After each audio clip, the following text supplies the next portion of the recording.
मान साहब, बहुत बहुत शुक्रिया कि आप हमसे जुड़े। Thank you so much for joining us on India Today on Aaj Tak. आपका बहुत स्वागत है on politics and on our network. Mann साहब, हमारा ना एक फॉर्मेट है मान साहब के जो हमारे गेस्ट होते हैं वो अपने आप को इंट्रोड्यूस करते हैं हमारे दर्शकों से।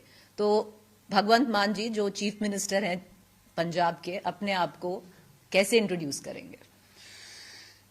सबसे पहले तो आपका बहुत बहुत शुक्रिया। आप लोगों ने इतने बड़े मंच पे मुझे पंजाब का, पंजाबियों का पक्ष रखने के लिए और जो संकट आज पंजाब के सर पे मंडरा रहा है उसके बारे में बात करने के लिए मुझे बुलाया गया। बहुत बहुत आपका धन्यवाद, शुक्रिया। भगवंत मान एक छोटे से गांव में पैदा हुआ और मालवा के संगरूर डिस्ट्रिक्ट के एक छोटे से गांव में। बचपन मालवे के सभी बच्चों के जैसा रेत में, धूल में खेलता हुआ, भैंसे चराता हुआ, भैंसों की पूंछ पूंछ पकड़कर तैराकी सीखता हुआ और उसके बाद अचानक से कॉलेज में मौका मिला और कॉमेडी में स्टार बन गए। लोगों ने 17.5 साल की उम्र में भगवंत मान बना दिया। उससे बड़ा नहीं बन सकता मैं कभी, क्योंकि भगवंत मान पूरे पंजाबियों का, पूरी दुनिया में बसते पंजाबियों का चीफ मिनिस्टर की फिर भी रिस्ट्रिक्शन है एक स्टेट का। उसके बाद पॉलिटिक्स में आए, एमपी बन गए तो मौका मिला सेवा करने का लोगों को। तो पार्लियामेंट में आवाज़ उठाई, बहुत खूब उठाई आपने, लोगों ने बहुत कवर किया वहाँ पे। उसके बाद फिर लोगों ने बहुत बड़ी जिम्मेदारी दे दी, 92 सीट देकर 2022 में। और ये इतनी बड़ी जिम्मेदारी कि मैं अगर पंजाबियों का कर्ज उतारना हो, उसके उनके प्यार का कर्जा उतारना हो, 7 जन्म लेके भी अगर मैं हर सांस के बाद धन्यवाद करता रहूं, धन्यवाद कहता रहूं, तो ये कर्ज नहीं उतरेगा। तो उसके बाद वो है कि परमात्मा जब कोई जिम्मेदारी देता है तो उसको निभाने का बल भी देता है, समत बख्शता है। तो हर रोज यही अरदास करते हैं, परमात्मा जितनी इज्जत दे दी है इससे कम मत करना, भले ही बढ़ाना मत, मतलब इतनी रखना। तो बस लोगों की सेवा में लगे हुए हैं, क्योंकि ऐसे मौके बहुत कम मिलते हैं, कम लोगों को मिलते हैं कि आपको ऐसी स्टेट जो दुनिया में एक अलग स्टेट है, एक अलग धरती है, एक अलग किस्म की कौम है हमारी, एक मतलब बरकत है इस धरती में, पीरों, गुरुओं, शहीदों, फकीरों की धरती है। आपको हर गांव में, हर चप्पे चप्पे पे आपको कोई ना कोई शहीद, कोई ना कोई पीर, फकीर, कोई ना कोई आपको योद्धा की स्टोरी मिल जाएगी। गांव में कारगिल के योद्धाओं की आपको बुत मिल जाएंगे हर गांव में, गदरी बाबों के गांव मिल जाएंगे आपको। तो इतनी बड़ी जिम्मेदारी, और इस कौम जो वो कौम जो दूसरों के लिए हमेशा नशावर अपने आप को करने के लिए तैयार रहती है, उनको मुझे जिम्मेदारी सौंपी गई है कि मैं उनको, पंजाबी में बोलते हैं लानेदार, मतलब एक घर का जो लानेदार होता है वो घर चलाता है, परिवार चलाता है कि किसको कितने पैसे मिलेंगे, किस बहू को कितना जो है काम मिलेगा, कौन सुबह की खाना बनाएगा, कौन शाम का खाना, और सारे इकट्ठे बैठ के खाएंगे।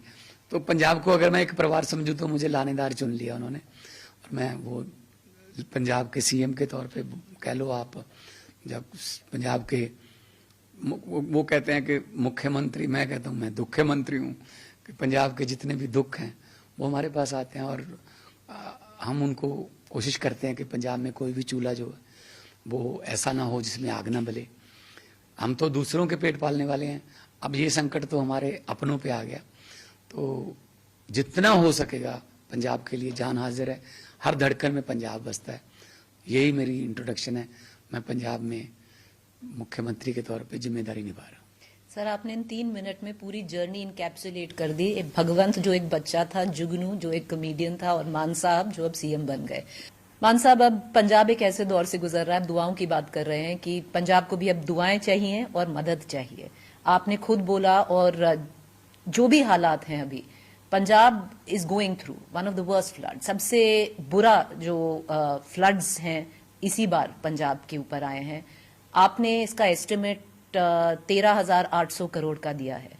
आपने जहां जहां दौरे किए, जहां जहां आपने देखा, कितनी बुरे हैं हालात अब? देखो, हिस्ट्री में इससे पहले इतना पानी कभी नहीं आया था।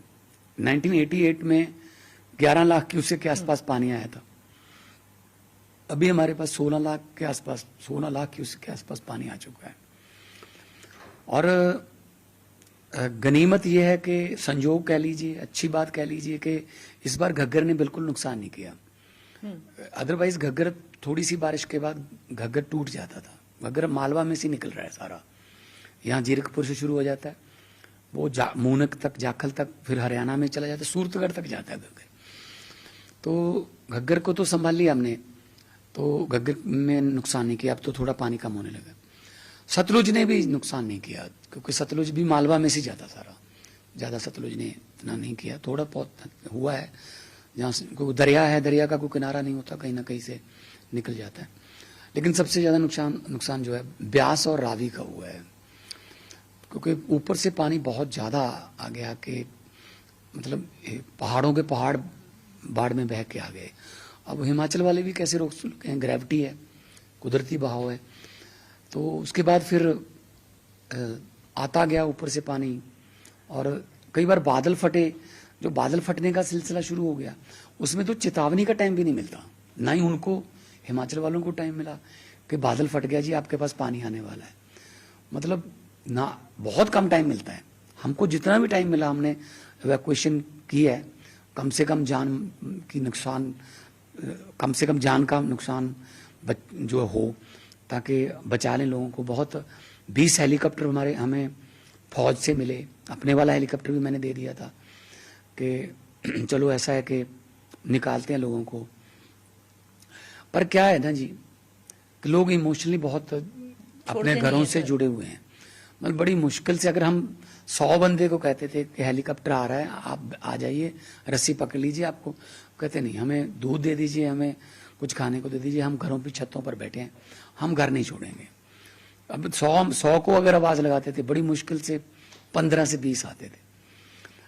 फिर किश्तियों के जरिए भी हम बनाने की कोशिश की उनको। वो कहते हमारे पशु डंगर यहाँ पे हैं, हम कितनी। और एक और बड़ी, मैं गया जब, तो मैंने कहा जी आते क्यों नहीं आप, आपके लिए हेलीकॉप्टर भी भेज रहे हैं, किश्तियाँ भी भेज रहे हैं, बोलिए क्या चाहिए, आप आ जाइए। आप अगर घर पे आना है तो हर रोज सुबह शाम घर देखने आ जाया करना, हम प्रबंध कर देंगे आपके लिए पक्का। वो कहते हैं जी, वो बॉर्डर का एरिया ना जी, वो कहते हैं जी कितनी बार घर छोड़ेंगे हम। पहले पाकिस्तान से उजड़ के आए 47 में, घर छोड़ आए वहां पे। फिर यहाँ जब भी कोई पाकिस्तान के साथ कोई तलखी होती है, चलो जी गांव खाली कर दो, पाकिस्तान के साथ लड़ाई चलेगी, फिर उजड़ जाते हैं हम। पानी आता है, चलो जी गांव खाली कर दो, पानी आ गया। तो जी कितनी देर अब उजड़ेंगे, कितनी कब बसेंगे, पक्का कब बसेंगे। अब इसका क्या जवाब देंगे, इमोशनली अटैच्ड हैं। तो इसीलिए मैं ये कह रहा था कि हालात बहुत ही मतलब बुरे हैं, जिसमें मेरे पास टिप्स पे पड़े, मेरे पास हर रोज डाटा आता है। मतलब ये नहीं है कि पहली बार बाढ़ आई है। मेरे अपना खेत जो है वो डूबता रहा है हर साल। मेरे गांव में वो थोड़ा निचले स्थान पर था, ढाब बोलते हैं, ढाब। ढाब का मतलब जहाँ पानी इकट्ठा हो, उस खेत का भी नाम होता है हर खेत का। वो ढाब वाला खेत है हमारा, उसको बोलते हैं। जिस दिन हमारे घर पे मतलब खाना नहीं बनता था, बारिश हो रही थी लेकिन खाना नहीं बनता था, तो हम बच्चे थे, हम समझ जाते थे कि ढाब वाले खेत में पानी आ गया होगा। तो चूल्हे जो है वो नहीं जलते जब फसलें डूब जाएं, आपके मवेशी मर जाएं। तो माँ को मैं मतलब चोरी चोरी रोते भी देखता था, क्योंकि हमारा भी धान की फसल ये मानसून में ज़्यादा होता था। तो 15 मतलब अब मैं अगर कहूँ को 2300 से ज़्यादा गांव डूब गए, 5 लाख एकड़ से ज़्यादा फसल बर्बाद हो गई, 7 लाख लोग बेघर हो गए, 20 लाख लोग प्रभावित हुए हैं, 3200 स्कूल और 19 कॉलेज बिल्कुल खंडर बन गए, मलबा बन गए, 8500 किलोमीटर सड़कें खत्म, 2500 पुल और पुलियां खत्म, और 56 कैजुअलिटीज जान की फिर जाने चलेगी 56। और अभी पशुओं का और बाकी नुकसान का अंदाजा, थोड़ा पानी नीचे जाएगा और थोड़ा गिरदावरियां आएंगी, असेसमेंट्स आएंगी, तब आइडिया पड़ेगा। तो 13,800 से बढ़ेगा जी।